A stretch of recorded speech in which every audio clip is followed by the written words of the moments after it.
kamu berbohong. Lihat nih, orang tipu mempercayai. Kamu lukai. Coba kau pikir di mana ada cinta seperti memang tidak ada. Kamu sampai membuat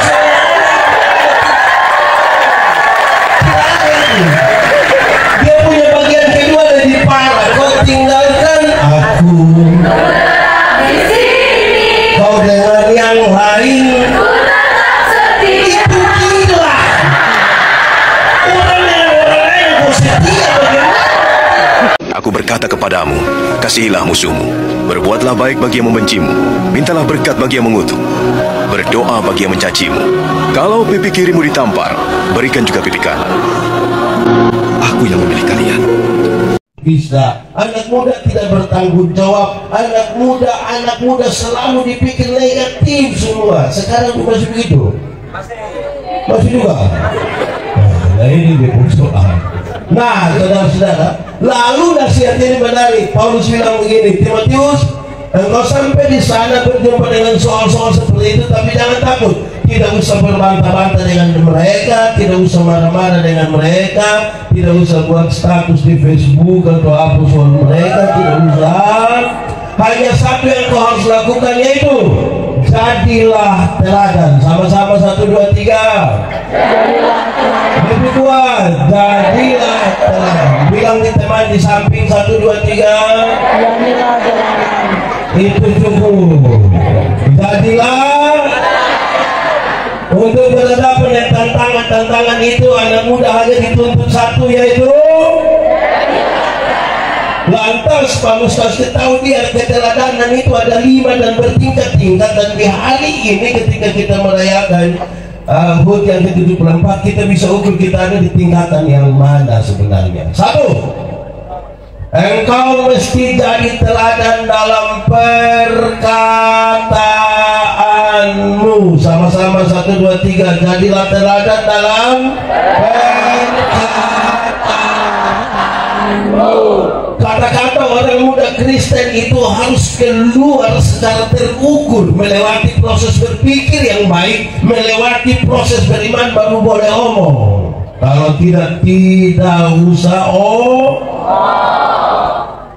jemaat, di sini tidak ada jemaat. Ini batu-batu semua ini. Jemaat, Tuhan Allah menciptakan manusia itu ada 2 mata, berapa telinga, berapa mulut.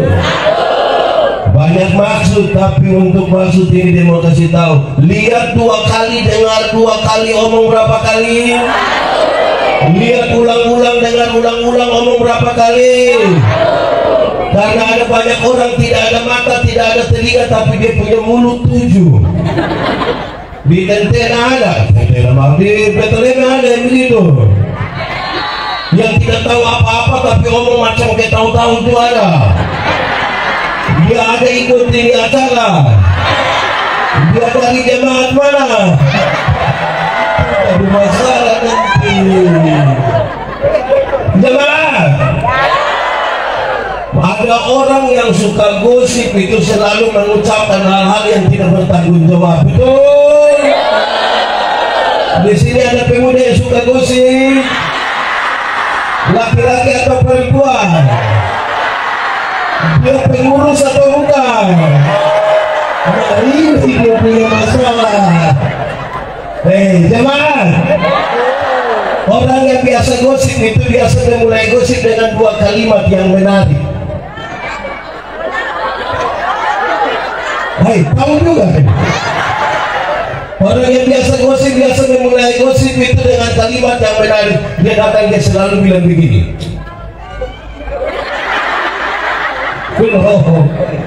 Kalau dia mau gosip orang, dia datang dia bilang begini. Bukan kita mau omong orang. Pernah dengar itu kalimat? Atau sendiri omong? Bukan kita mau omong, padahal isinya di Bethlehem ada. Itu pemuda atau orang tua? sendiri bilang begitu. Itu pertama, bukan kita mau omong, tapi yang kedua adalah selalu bilang begini, sudah dengar belum?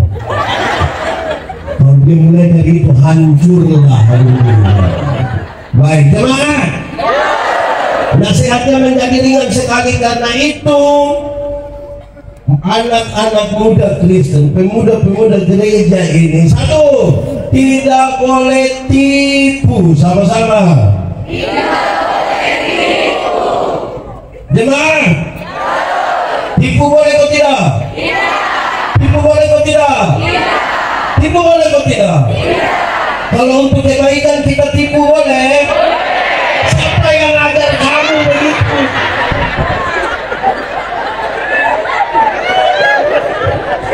Tipu boleh atau tidak? Tidak. Untuk kebaikan tipu boleh? Tidak. Tidak boleh. Tidak ada tipu untuk kebaikan. Tipu itu tipu. Satu tipu akan melahirkan tipu baru. Nanti kalau kita bilang, Papa, kenapa tidak gereja? Perasaan yang pendeta tanya terus dia bilang, saya sakit ke pendeta. Ini tipu ini. Kita ketemu istrinya, kita bilang, Mama, bilang Papa ada sakit. Kalau Mama tidak tahu, Mama bilang, tidak ada baik itu. Kita ketemu, kita bilang, Pak, Mama bilang Papa tidak sakit. Terus dia bilang, sebenarnya saya sakit tapi belum kasih tahu Mama.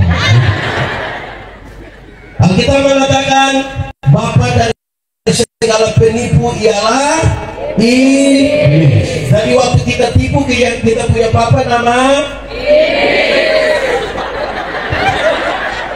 Di sini ada yang dia punya papa nama begitu. Ya itu dia punya soal. Pak pendeta, kami di Klasis Bethlehem ini kami tidak tipu. Kami hanya biasa pakai dua kata, yaitu sebenarnya dan tapi. Kenapa tidak ikut daripada pemuda? Sebenarnya saya ikut. Tapi kalau tapi itu tidak ikut lagi. Kenapa kau tidak terima jadi pengurus pemuda? Sebenarnya saya terima. Tapi jadi kalau sebentar ketemu orang yang sebenarnya ikut acara ini tapi dia tidak ikut, terus kita bilang, kenapa tidak ikut acara tadi? Sebenarnya sudah. Saya sudah tahu kau punya maksud itu. Benar? Ada satu anak kecil umur 1,5 tahun baru belajar bicara. Ini cerita lama, saudara tahu tak bisa berbicara ulang. Satu anak kecil umur 1,5 tahun baru belajar bicara. Dia punya bapak ini kepala desa.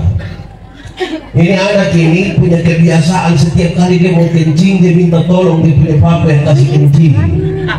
Tapi saya dia punya bapak pikir, saya pejabat bawa anak kecil suruh saya begini kan perasaan. Akhirnya dia ajak tipu anak, dia bilang, Ade, kalau Ade mau kencing, Ade kasih tahu ya, Ade mau menyanyi. Itu jurus berhasil. Setiap kali anak mau kencing, dia datang, Papa, yo, Ade mau menyanyi. Dia punya papa sengaja putar-putar, keluar, kasih kencing di anak, terus selesai persoalan. Satu waktu, Papa Mama berangkat ke Jakarta.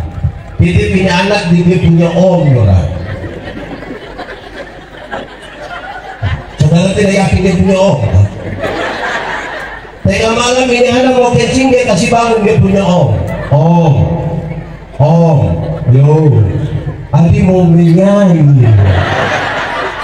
Dia punya om karena tidak tahu dia punya om yang jangan-jangan ini sudah tengah malam ini. Ini anak dia bilang, yo, Adi mau menyanyi. Dia punya om yang tidur sudah nanti pagi di sebelah mana itu. Ini anak rasa sudah tidak bisa, dia bilang, ya Adi sudah tidak bisa, Adi harus menyanyi. Dia punya om juga kasihan toh, dia punya om bangun bilang dia sudah.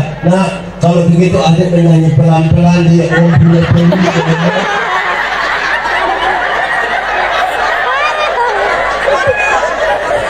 Ini anak bangun dia kencing, dia punya om punya telinga. Jemaah, saya mau tanya siapa yang salah? Om atau bapak? Om atau bapak? Bapak atau om? Om atau Kenapa Bapak? Kenapa Bapak yang salah? Makanya kalau benar katakan, salah katakan, iya katakan, tidak katakan, menyanyi katakan, kencing katakan, berada yang kau rubah sedikit, kan kasihan itu. Jadi anak-anak muda di kelas SPTLM ini jujur-jujur semua. Di kelas SPTLM ada yang tukang tipu, dia ada ikut ibadah. Coba tunjuk yang sebenarnya dia masih di rumah, tapi kita telepon dia bilang OTW, OTW. Itu ada. Nah itu kita punya soal. Karena itu engkau mesti jadi teladan dalam jemaat. Kedua, mulut anak-anak muda gereja, anak muda Kristen itu tidak boleh maki. Tidak boleh maki. Di sini ada yang tukang maki. Coba tunjuk.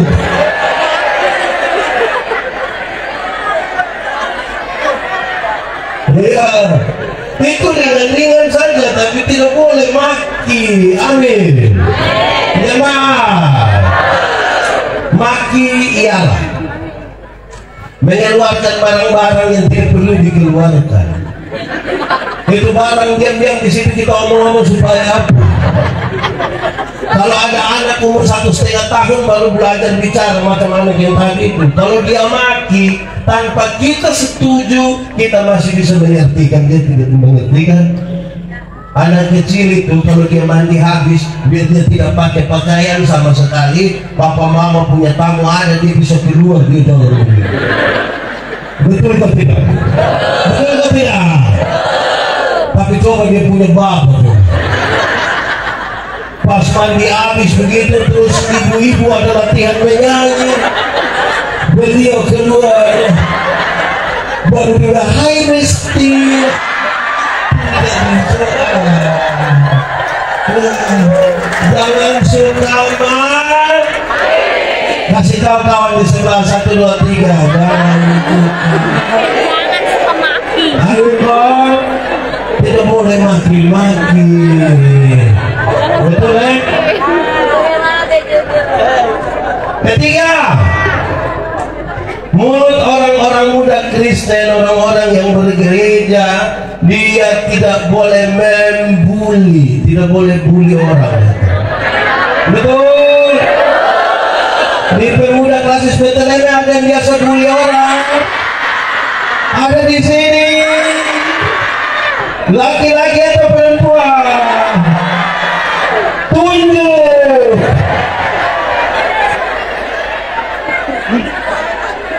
Jemaat, kadang-kadang karena kita terlalu akrab, membuli menjadi barang yang sepertinya aman-aman saja. Kadang-kadang karena kita terlalu akrab, orang menggunakan kesempatan kebersamaan itu untuk olok-olok teman itu. Betul atau tidak? Padahal teman kulit hitam terus dia datang, ada teman kulit hitam dia datang, dia bilang slow. Terus dia yang biasa bully dia bilang suara ada.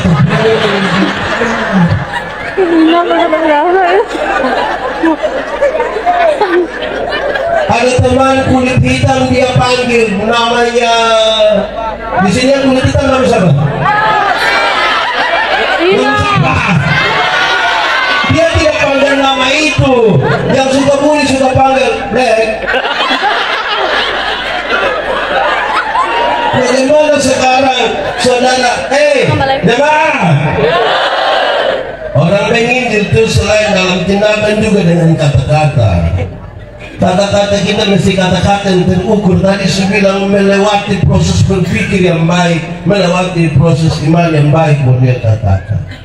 Saya rasa saudara-saudara, anak-anak muda ini cukup cukup kreatif, sangat kreatif. Kalau kau punya kreativitas dalam kata-kata, tolong tempatkan kreativitas itu pada tempat yang benar. sudah malas gereja lagi, sudah tidak ikut perjamuan tapi minum jangan tikus lagi. Terus pendeta tanya, "Oi, buat apa?" Perjamuan, Bang. Kata perjamuan diambil dari sebuah refleksi yang sangat dalam pengorbanan Kristus bagi kita. Itu bukan kata-kata di pinggir-pinggir jalan itu. Ada satu mikrolet di hutan, di sampingnya, pintu samping itu tertulis kalimat yang menurut saya cukup kreatif. Di atasnya dia tulis begini, "Kalau mau umur panjang, pura-puralah tuli." Jadi saya bayangkan, mungkin supaya orang bicara ya terus dengar. Kalau saya bayangkan begitu, ternyata bukan itu yang dia maksud. Dia lanjut di bawah, "Kalau mau umur panjang, pura-puralah tuli, supaya kalau Tuhan panggil, engkau tidak dengar, supaya kau jalan terus." Saya bilang manusia macam begini, Tuhan tidak panggil, dia pergi sendiri nih. Kadang-kadang saudara mestinya pakai kata-kata yang bagus-bagus begitu toh. Amin toh. Kata-kata yang baik kalau keluar dari mulut orang Kristen itu kan kata-kata itu memberi berkat. Apalagi itu sebuah doa, apalagi itu sebuah pujian. Dan kadang-kadang kita nih yang bagaimana kok ada orang yang gemuk sedikit, kita bilang, sayang, baru datang, itu saya di sini. Maksudnya dari jauh saja sudah kelihatan. Kasihan dia. Oke, itu keteladanan pertama. Keteladanan pertama apa? Engkau harus jadi teladan dalam kata-kata sudah bagus. Paulus naik. Engkau mesti jadi teladan dalam tingkah laku. Jadi teladan dalam tingkah laku. Oleh kawan di sebelahku kasih tahu, engkau mesti jadi teladan dalam kawan di sebelah. Engkau mesti jadi teladan dalam jemaah. Batu uji dari kata-kata adalah tindakan. Batu uji dari kata-kata ialah ada 100 orang berkata-kata dengan baik. Waktu diuji dengan tindakan, tetap atau turun? Karena kata-kata yang bagus tidak menjamin tindakan yang sebagus kata-katanya. Amin. Jemaat, saya ajar ilmu berkhotbah, orang tanya saya, "Pendeta, yuk, khotbah yang baik itu yang bagaimana?" Sebenarnya aku punya maksud. Khotbah yang baik itu tulis atau tidak tulis, berapi-api atau berair-air. Saya bilang khotbah yang baik itu bukan soal tulis atau tidak tulis, bukan soal berapi-api atau berair-air. Khotbah yang baik ialah omong karmana, bikin begitu. Jangan omong lain buat di sini ada. Coba lihat dia. Kenapa semua lihat saya? Omongkan mana buat itu. Jangan omong lain buat. Karena ada orang yang bukan sekedar omong lain buat lain, ada yang malah pikir lain, omong lain, buat lain, hasilnya kelainan. Dan kalau saudara ketemu orang kelainan itu karena tidak sinkron semua antara yang dipikirkan, diucapkan, dan dilakukan. Amin. Jemaah, ilmu saja tidak cukup. Kenapa? Tindakan menjadi penting. Ada orang sarjana pertanian, waktu dia wisuda kita pakai ibadah syukur lagi. Sarjana pertanian tapi tidak bisa tanam tomat. Ini kita jadi soal di situ. Padahal sudah terlanjur ibadah syukur dan harus bunuh babi gara-gara itu. Babi yang tidak tahu menau ini harus turut mati gara-gara tidak bunuh ibadah syukur.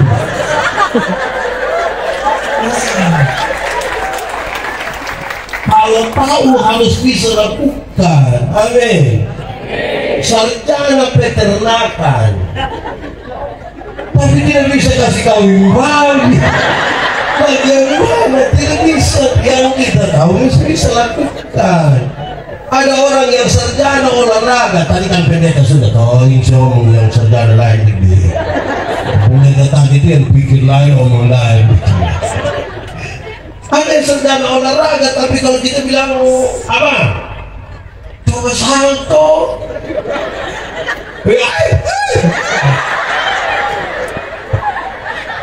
Jemaat, banyak orang hilang lenyap dalam dunia kata-kata. Padahal daftar makanan tidak dapat mengenyangkan lapar. Siapa yang karena terlalu lapar dia masuk satu warung terus dia baca nasi ayam terus saya sudah kenyang. Banyak orang hilang lenyap dalam dunia kata-kata. Perempuan yang nona-nona. Di sini tidak ada nona-nona. Nona-nona. Waktu ada laki-laki bilang aku cinta padamu, saudara percaya begitu saja? Lalu bagaimana saudara percaya? Cinta kan bukan kata-kata, cinta semua tindakan. Atau siapa yang pas ada yang dapat nona waktu acara ini? Ada atau tidak? Sudah tukar nomor handphone? Sudah kabel atau sebentar? Siapa yang kalau suka satu perempuan dia datang dia bilang saya cinta lu?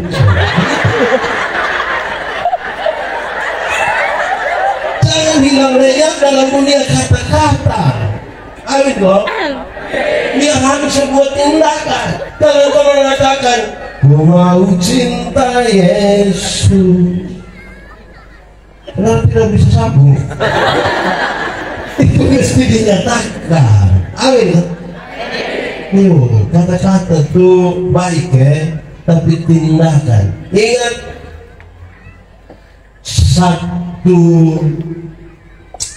satu ons tindakan yang baik lebih berharga dari berton-ton pujian.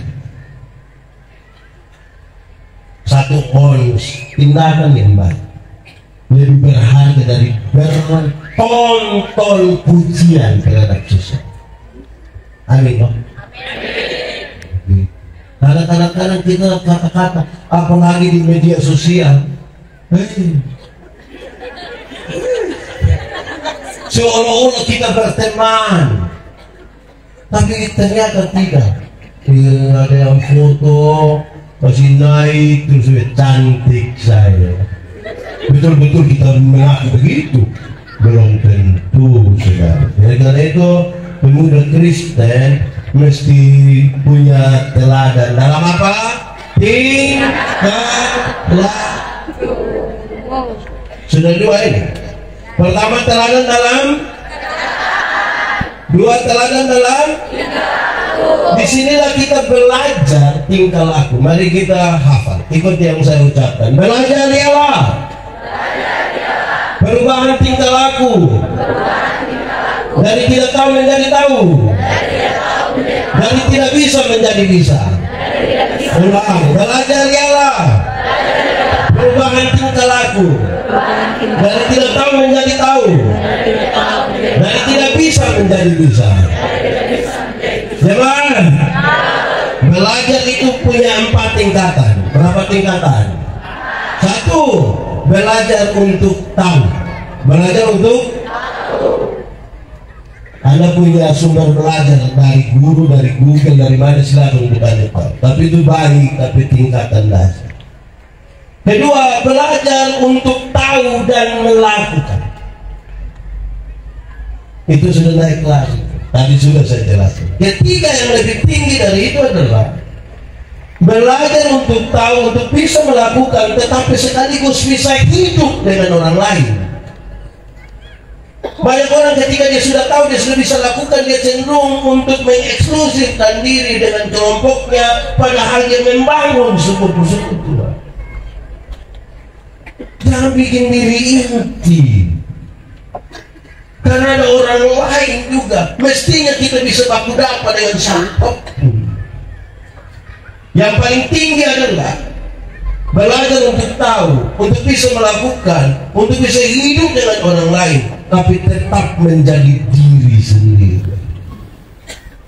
Banyak orang ketika berjumpa dengan orang lain cenderung kehilangan identitas. Banyak orang ketika berjumpa dengan orang lain dia cenderung tidak bisa menikmati siapa dirinya. Orang yang tidak kenal dirinya tidak tahu karunia apa yang Tuhan taruh pada dirinya untuk dia eksplor menjadi berkat bagi orang lain. Yang itu tindakan menjadi batu uji dari kata-kata. Jemaat, ada dua kata dalam bahasa Indonesia, benar dan betul. Benar dan betul sama atau beda? Benar dan betul sama atau beda? Beda atau sama? Sama atau beda? Beda atau sama? Sama. Benar bisa berarti betul, betul bisa berarti benar. Tapi dua kata yang sama ini kalau sama-sama diberi awalan ke dan akhiran an, benar akan jadi kebenaran. Betul akan jadi masih sama artinya? Tidak, kebenaran arti lain, kebetulan arti lain. Sekarang saya mau tanya, kalau hari ini kita ikut ibadah di sini, kebenaran atau kebetulan? Kebe? Saya kira kebetulan tidak ini kebenaran. Kalau Tuhan Yesus mati bagi saya dan saudara, kebenaran atau kebetulan? Kalau kita masih hidup hingga hari ini, kebenaran atau kebetulan? Oke, saya geser sedikit. Kalau kita kulit hitam, kebenaran atau kebetulan? Setiap saudara mulai kaku di sini. Kalau kita kulit hitam, kebenaran atau kebetulan? Saudara, kalau saudara ikuti seluruh iklan kecantikan kulit di televisi, seluruh iklan kecantikan kulit di televisi mengarahkan saya dan saudara untuk ambil kesimpulan seolah-olah kalau orang kulit putih itu lebih baik dari kulit hitam. Akhirnya setiap kali yang kulit putih berdiri di depan yang kulit hitam itu macam gelisah bagaimana? Dia macam tidak stylish. Padahal ada lagu dulu bilang biarlah yang hitam jangan harapkan. Oh, pakai oker itu tidak bisa. Saudara pakai pemutih minta maaf di wajah saja, leher ke bawah gelap. Saudara makin gelisah dan kehilangan identitas. Jaga identitas dirimu. Amin. Saudara berjumpa dengan siapapun boleh. Jemaat, anak muda, kalau kau pilih lagu yang pas dengan apa yang menjadi bagian dari kata-kata dan tindakan. Kami yang sudah tua-tua macam saya tuh, yang tua-tua ini, kami punya lagu dulu tuh realistis sekali. Gereja tua. Masihkah kau ingat? Ya, itu waktu ibadah pemuda kita bakuyat lama-lama suka. Daripada kamu pun itu punya pergumulan, tapi saya kira-kira mau kesal begini. Ini lagu dong kadang-kadang repot. Kamu berbohong. Aku pun percaya. Iya. Orang tipu dong percaya. Kamu lukain. Aku tak peduli. Coba kau pikir di mana ada cinta seperti memang tidak ada. Kamu sampai membuat saya. Dia punya bagian kedua lebih parah. Kau tinggalkan aku, di sini. Kau dengan yang lain, ku tetap setia. Itu gila. Orang dengan orang lain kau setia bagaimana? Jadi jangan senang dengan kata-kata itu. Masa orang dengan orang lain kau setia baru tulis ku tunggu janda.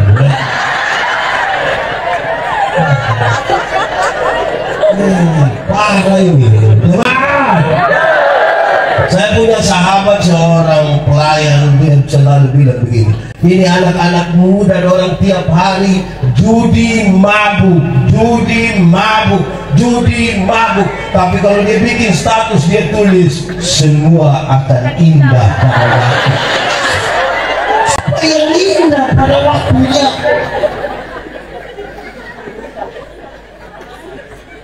Itu jangan kata-kata itu tidak rasa itu sangat baik. Waktu ujinya adalah tingkah laku. Setelah dua yang baik ini, satu apa? Teladan dalam dua, teladan dalam. Terus yang ketiga dikasih tahu, engkau mesti jadi teladan dalam kasih. Engkau mesti jadi teladan dalam kasih. Waktu uji dari tingkah laku ialah kasih. Kenapa? Semua yang kelihatan baik belum tentu dibangun di atas motivasi yang benar. Makanya Paulus nasihat, dia bilang begini, apapun yang kamu perbuat, perbuatlah dengan segenap hatimu, seperti untuk dan bukan untuk. Ingat bahwa tidak semua senyum itu tulus. Saya datang, saya bilang slow, saya bilang slow. Pas saya lewat, baru saya paling kelihatan baik, tapi belum tentu baik. Amin kan? Kadang-kadang kalau kita bilang buat ini berwalinya, kamu apa yang nanti kau orang itu? Bapak ibu pendeta yang kami kasih, yang sebenarnya ngasih itu.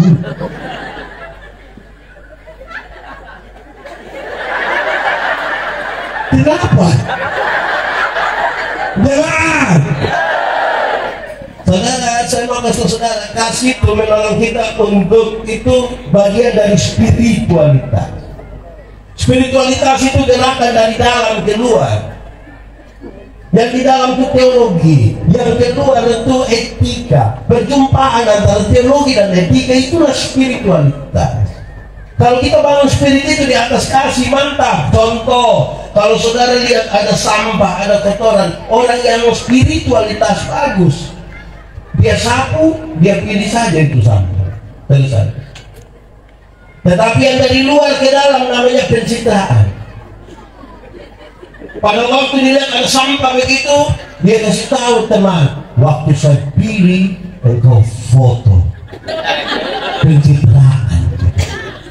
Karena itu ukurannya ada pada KASIH. Dibaca. Dengar. Saya melayani di semua bank yang ada di Kupang. Saya berkhotbah sendiri begini. Ini ibu-ibu yang kerja di bank ini cantik-cantik semua. Mau lihat jauh, lihat dekat tetap cantik. Mereka pakai pakaian bagus-bagus sekali. Mereka kerja di ruangan yang tertata rapi lagi, ber-AC lagi. Aduh, kita pergi ke bank itu macam kita tidak mau pulang. Macam kita mau lihat-lihat terus mempunyai muka. Kita baru naik di tangga terakhir dengan santun sekali mereka bilang begini. Selamat siang, ada yang bisa?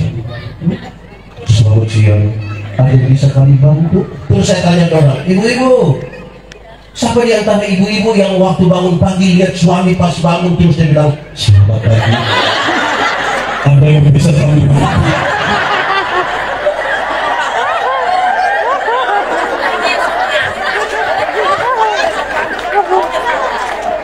Tindakan yang baik itu mesti didasarkan pada kasih. Jemaat, hafal yang saya ucapkan. Kasih ialah kebaikan, tidak terpatahkan oleh apapun,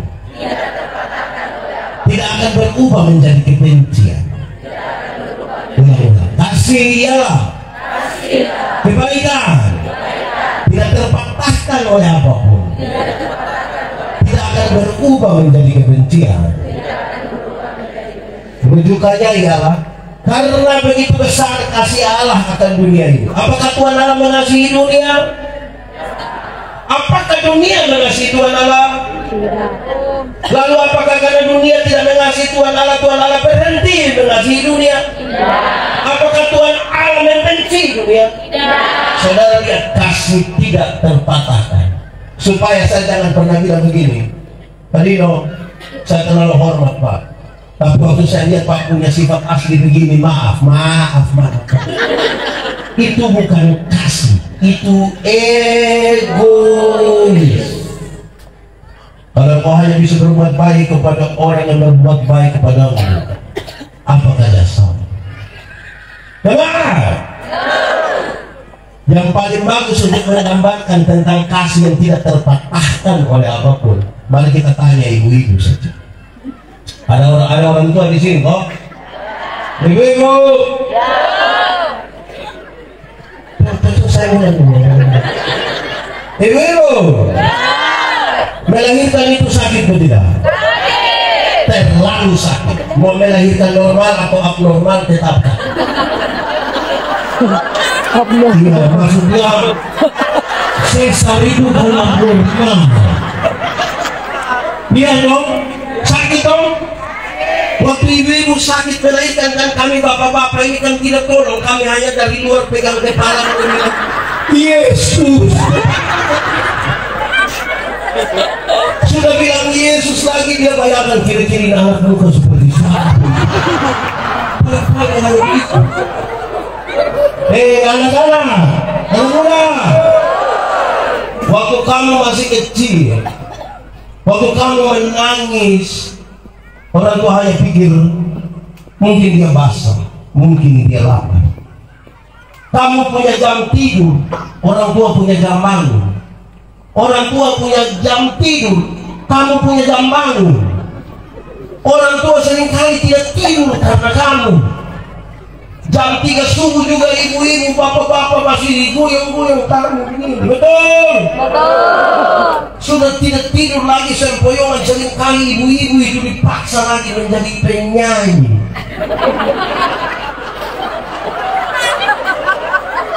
Makanya ibu-ibu punya lagu itu seringkali tidak bisa dipertanggungjawabkan. Kalau tidak bobot digigit, padahal justru kalau anak bobo itu baru nyamuk gigit. Kalau anak ada lari-lari yang mana gigit.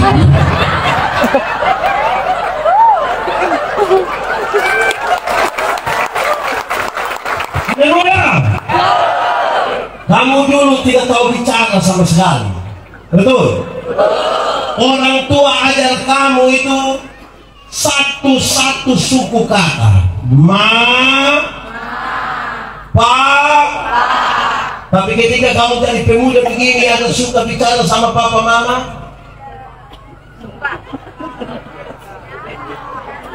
Kamu lebih suka bicara dengan orang tua, mereka lebih suka bicara dengan. Pertanyaan bagi orang tua, siapa suruh kasih makan dorang? Sudah lagi bicara lagi, tidak mau bicara, dan kita kasih makan dorang supaya apa? Saudara lihat, kasih tidak terpatah. Amin. Anak muda, waktu lahir kamu sudah tahu jalan. Orang tua ajak kamu jalan itu satu-satu langkah sambil pegang di tangan ini, baru bilang tak, nah itu jalan belakang.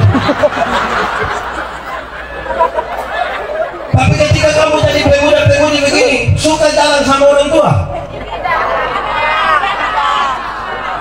Orang tua, di sini tidak ada orang tua. Orang tua. Orang waktu muda-muda begini suka jalan sama papa mama. Mereka lebih suka jalan dengan. Pertanyaannya, siapa suruh beli kasih mereka handphone? Kenapa coba? Kasih tidak terpatahkan. Orang tua itu seringkali dia begini, anak, asal kamu mau sekolah tinggi, biar kami orang tua ikat perut, tidak apa-apa. Betul? Orang tua waktu bilang ikat perut itu bukan berarti mereka mau pakai stagen.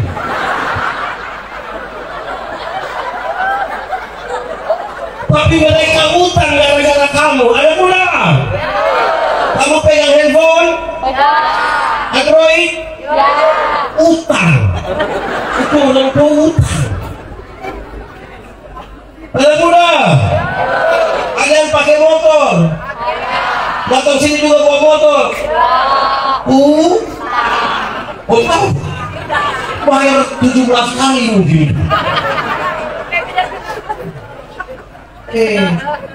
Ada yang SMA? Ada masih sekolah? Oh, saya kira Suligo.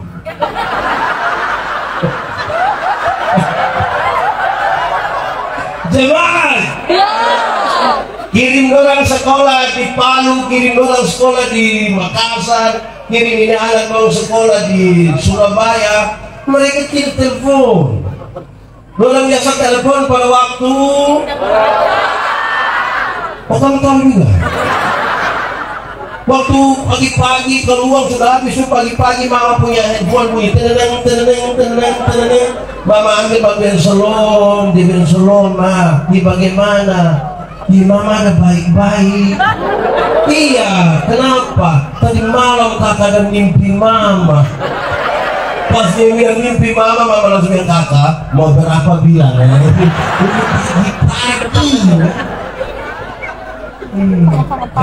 Jemaah, karena kasih itu orang tua selalu bilang begini, busuk-busuk pun yang kau ini kami punya, busuk-busuk pun kami punya. Pernah dengar itu kalimat? Justru itu yang saya mau tanya, kenapa orang tua bilang itu busuk?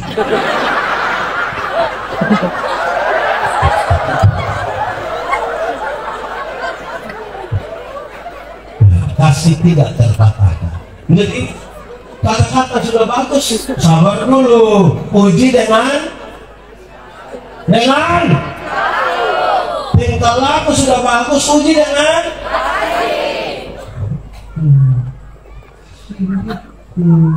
sekarang kasih sudah bagus, dikasih naik. Engkau mesti jadi teladan dalam kesetiaanmu. Engkau mesti jadi teladan dalam anak muda. Yang anak muda kasih SPTLM ini setia semua. Jadi kamu setia kepada semua.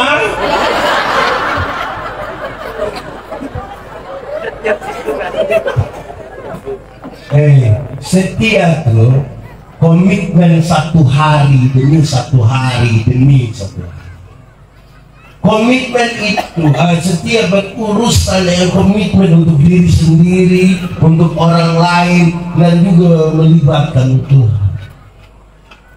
Kamu mesti jadi orang yang setia. Kadang-kadang kita tidak setia, itu yang dipunya soal. Ada bapak-bapak dong itu kadang-kadang waktu masih pacaran, orang sangat setia jemput yang nona itu bawa ke gereja. Setia sekali.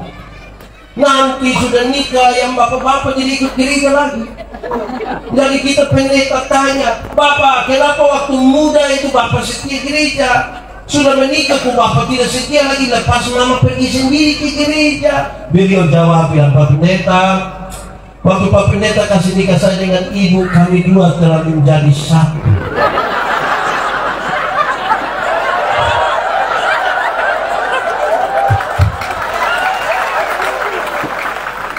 Jadi kalau ibu sudah pergi itu sama dengan papa itu sudah. Memangnya kalau ibu sudah makan sama dengan papa sudah makan. Ini ibu-ibu juga satu, ibu-ibu. Dulu setia sama-sama dengan suami. Sekarang hari-hari Minggu dia pergi ke gereja jalan sendiri.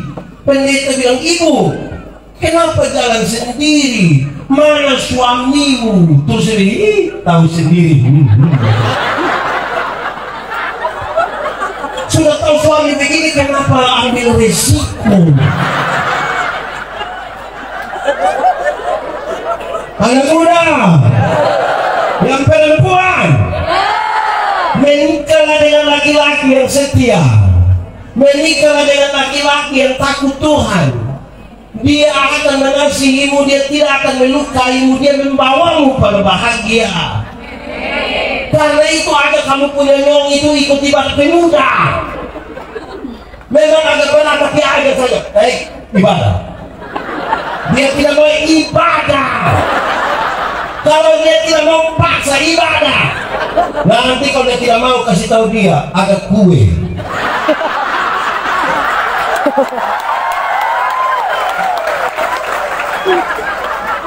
Kalau kesetiaan saudara tidak latih dari sekarang, saudara akan ditinggalkan. Yang setia semua berat. Ya toh? Ini ada satu ibu, dia protes dengan suami. Dia bilang, papa, no, papa sudah tidak seperti yang dulu lagi. Papa sudah berubah. Papa sudah tidak setia. Itu suami bilang, saya mau bagaimana? Coba ibu bilang, papa ini dulu sedikit-sedikit papa sudah ajak mama makan selalu. Dulu sedikit-sedikit papa sudah ajak mama beli pakaian RB. Dulu sedikit-sedikit papa datang, papa bilang, mama, tutup mata. Wow. Kenapa sekarang papa tidak begitu? Terus suaminya bilang begini, mama, coba mama pikir baik-baik. Coba mama pikir, nelayan mana yang kalau sudah dapat ikan dia masih buang umpan. Istrinya bilang, oh jadi selama ini papa pikir saya ikan, selama ini papa hanya umpan saya. Malam pas mau tidur, ibu masuk kamar, kunci pintu, kasih mati lampu. Suami datang mau buka pintu, tidak bisa. Suami bilang, mama, yuk buka pintu dulu. Tidak. Mama, yuk buka, tidur di luar. Mama, kenapa buat apa begini? Kita dua kan suami istri. Mama tidak bisa bikin begitu. Terus istri jawab begini, papa, coba papa pikir baik-baik. Coba papa pikir, nelayan mana yang mau tidur dengan dia punya ikan?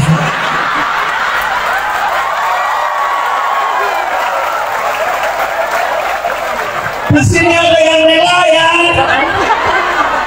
setia. Anak muda, saya nasihat banyak anak muda. Saya bilang, kamu jangan buru-buru menikah. Nikmati dulu masa mudamu. Kalau kamu menikah, jangan terlalu buru-buru. Latih dulu kesetiaan. Kenapa? Karena yang dia punya nama bulan madu itu hanya 1 bulan. Masuk bulan kedua itu dia punya madu sudah habis. Itu tinggal dia punya lepas. Karena itu latih dulu itu. Kenapa? Saya punya potongan video satu itu beredar sangat luas ketika saya bilang, beda antara nikah dan pacaran itu 2 hal beda. Waktu kita masih pacaran, kita bisa sangat romantis. Di bulan Februari yang laki-laki bisa datang bawa bunga sambil dia berlutut, dia bisa bilang, I love you. Itu pacaran. Sudah nikah, paling-paling dia pulang dia bawa bunga pepaya. Dia buang di situ, buat dia bilang, mama tumis makan santai.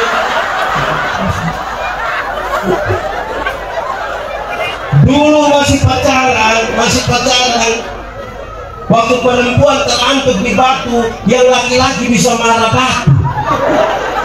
Dia pasti batu kau.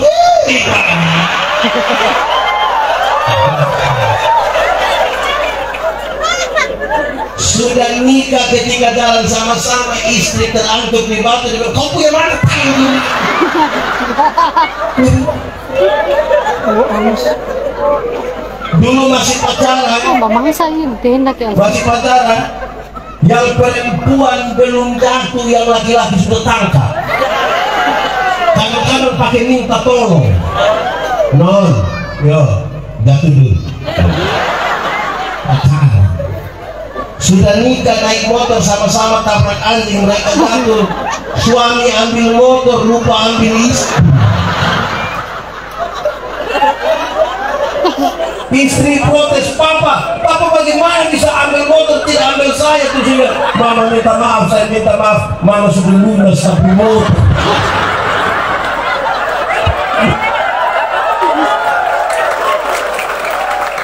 Setia dulu, amin kok. Makin setia satu orang kepada Tuhan, makin setia dia kepada orang-orang yang dikasihinya.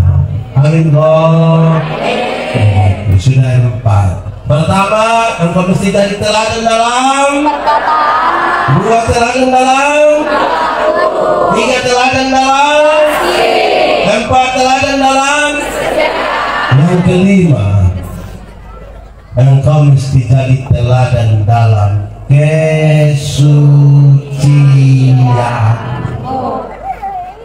Kesucian. Batu uji dari setia adalah kesucian. Ada banyak orang setia, tapi belum tentu menjaga kesucian. Anak muda, ada pegang handphone? Ada. Siapa di antara kamu yang dia punya pola rumit? Ada. Yang harus pakai sidik jari lah, harus pakai kontak mata lah, ada. Kamu polisi, ada rahasia negara apa yang taruh di situ sampai harus pakai sidik jari?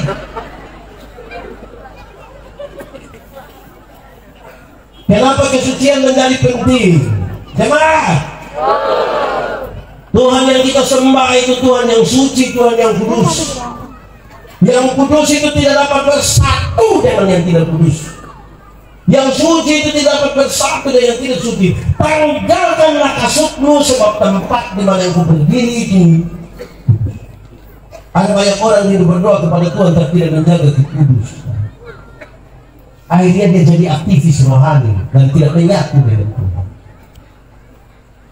Ada pula Kristen masih ada yang menjaga kekudusan hidup. Yang terang tidak dapat bersatu dengan yang gelap. Amin. Anak muda, terang apa gelap? Gelap apa terang? Kamu lebih suka terang apa gelap? Mau kenapa pacaran di gelap-gelap?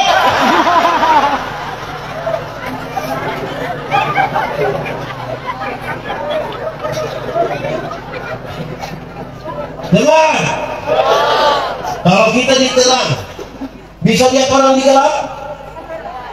Bisa? Orang di gelap, bisa lihat kita di terang? Bisa. Lalu kenapa kadang-kadang orang di terang suka kembali ke gelap? Karena dia suka melakukan yang ini.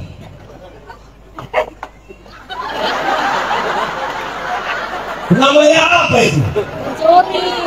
Namanya apa? Intip. Kalau bahasa di sini intip bilang apa? Suko. Sukoi. Orang di Kupang pakai bahasa pasar dia selalu bilang malui. Kalau dia sudah begini lama-lama dia bilang. Jadinya itu intip bermain. Ada muda. Ada pemuda GKST Beteleme di kelas Beteleme yang suka intip-intip.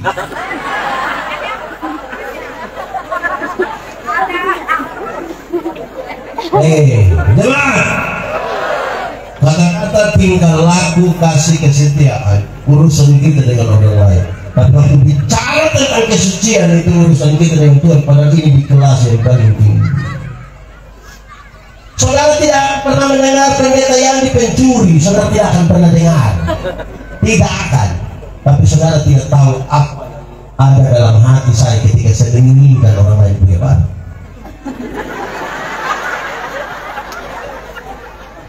dan yang tahu. Amin tidak? Ini dalam betul itu di sini. Karena itu jadi keputusan. 31 Desember itu kalau gereja biasa jam-jam berapa ya 31 Desember? Malam. Malam kok? Wih, menarik sekali kalau kita pergi gereja 31 Desember itu. Pas kita sampai masuk gereja itu lampu-lampu, dekorasi, ada musik klasik. Teng, teng, teng, teng, teng, teng, teng, teng, teng, teng, teng, teng, teng, teng. Terus ada puisi. Tidak terasa. Saya dalam hati, engkau tidak rasa. Ini 365 hari. Rasa atau tidak? Lalu kenapa bilang tidak rasa? Sudahlah, bla bla bla bla bla bla begitu. Terus dia bilang begini, mari kita tulis catatan dosa kita, biar dia berlalu bersama-sama dengan tahun lama, tahun baru, hidup baru, semangat baru. Ayo tulis catatan dosa lepas. Maka kita mulai tulis, ada yang tulis 5, ada yang 10, ada yang 20. Saya baru tulis pakai menangis.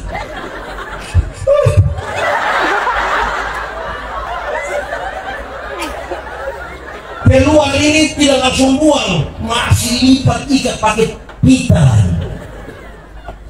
Dia berdoa sambil menyanyi, mampirlah dengar doaku. Terus dia pakai, ini 31 Desember ini. Masuk minggu kedua bulan Februari dia gila ulang. Lebih parah dari yang tahun lalu.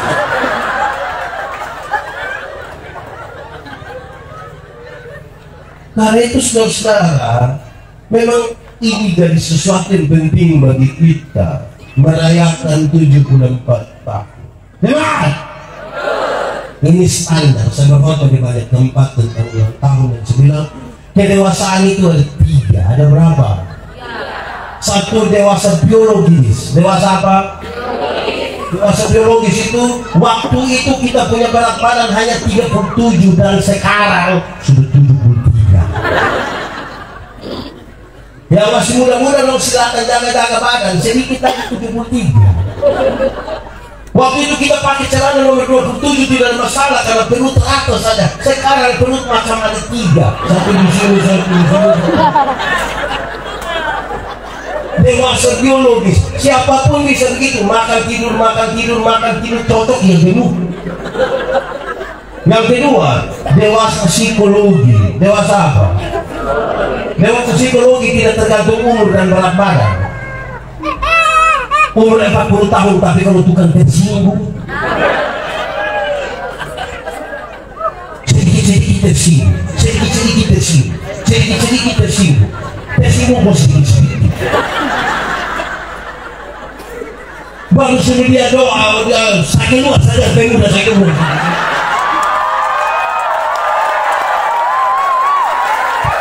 Ada di kota itu. Kasih berterima. Dan tiba-tiba dia mau keluar dari grup itu. Tidak dewasa.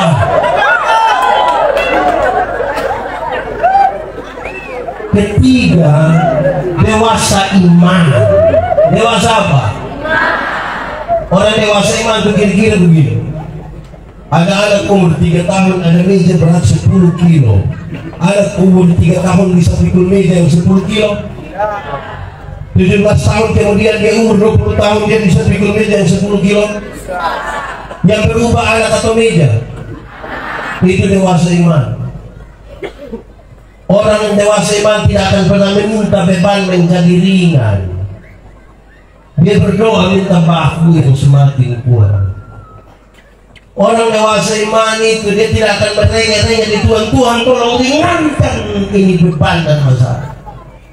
Karena dia tahu kalau Tuhan izinkan ada persoalan, Tuhan tahu kekuatan dia sampai di mana. Jemaat, Saudara ada masalah? Tidak usah. Saya lihat yang ini muka masalah semua. Masalah ialah kesenjangan antara harapan dan kenyataan. Harapan kita mau dengan dia, kenyataan dia mau dengan kita berteman.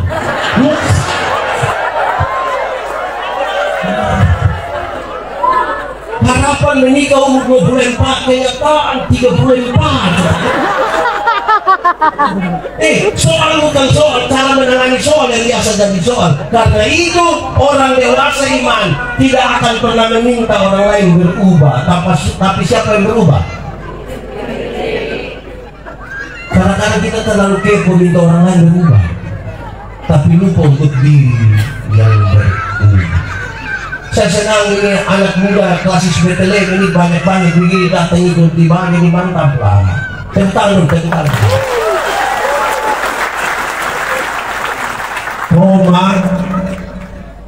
Lalu apakah ibadah pemuda di jemaat itu banyak-banyak begitu? Ada banyak-banyak begitu? Itu dong gimana? Ibadah pemuda waktu di jemaat, aduh, enak. Tidak sampai ke 11-an. Tapi kalau kita mau keluar ke klasis, mobil 4 kurang. Semua mati, ukuran sama ini. Mau diganti. Tidak bisa begitu. Dalam persekutuan dengan Tuhan Allah, jeripayahmu tidak akan sia-sia. Anak muda, kamu bukan masa depan gereja. Anak muda itu masa kini dari gereja. Kalau main bicara anak muda masa depan, mereka merasa hari ini jangan dulu ke gereja. Padahal belum tentu kamu ada masa depan juga. Betul atau tidak? Siapa tahu besok.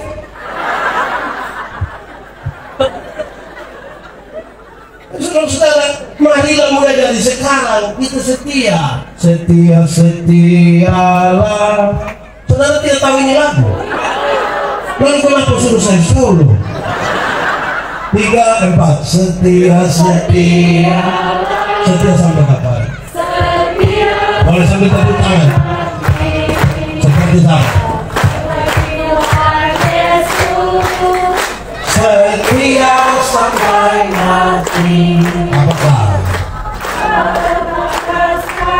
Untuk apa?